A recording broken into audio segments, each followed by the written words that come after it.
While Apple will delay the mass production of its upcoming iPhone 12 lineup, DJI is launching its new drone, and it's like Christmas in the middle of spring.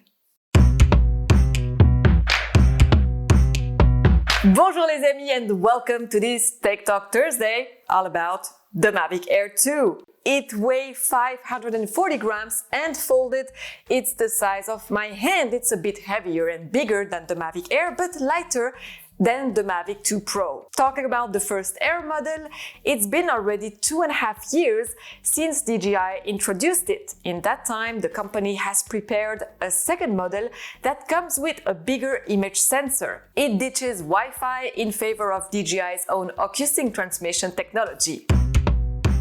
It has up to 34 minutes of flight time and comes with a completely redesigned controller. It has pre-programmed scene detection modes for photos that includes snow, trees, grass, blue skies, sunset and sunrises. The new sensor inside the Mavic Air 2 is similar to the 48 megapixel sensor that's been available in most smartphones. By default, it captures a 12 megapixel image, but it's possible to snapshots using the full resolution.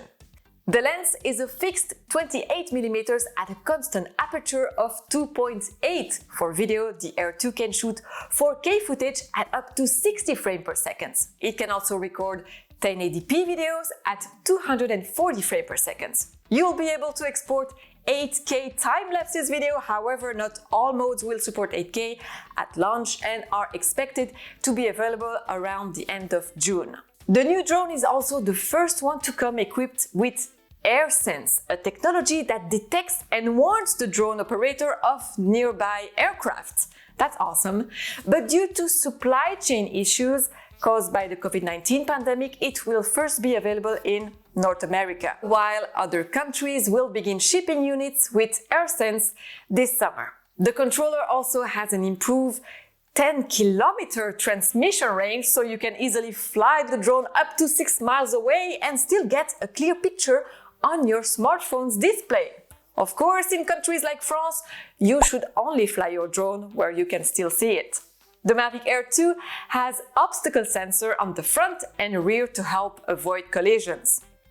DJI claims the Mavic Air 2's flight time is 34 minutes under ideal conditions. That's 14 minutes longer than the Mavic Air and a few minutes longer than the Mavic Mini. Now, how much will we spend on it? $799 or 849 euros? That's the basic price. Now, if you want the combo, it's a bit more expensive.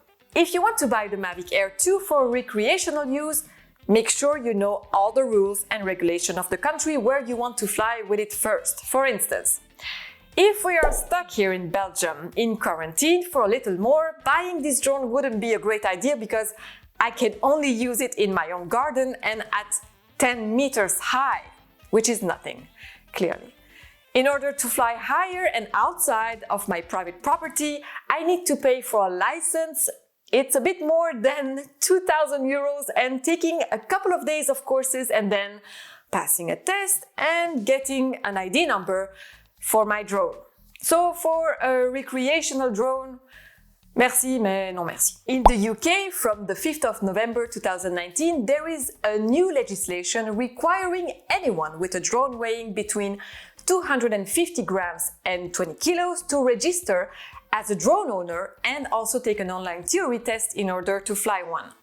To own or be responsible for a drone, you need to be 18 years old or older and pay a £9 annual fee to register as a drone owner. In the US, and these are the rules for recreational drones, if your drone weighs more than 8.8 ounces, which means 250 grams, let me remind you that the Mavic Air 2 is 570 grams, you will need to register for an FAA identification number. The cost is nominal. $5 covers all of your drones for a period of 3 years. That's cool. If you are still watching this video, don't forget to hit the thumbs up button, and if you haven't done it yet, subscribe to my channel. Next week there won't be a Tech Talk Thursday because you have a tutorial and review on Monday. As usual, have a great week and stay safe. Salut!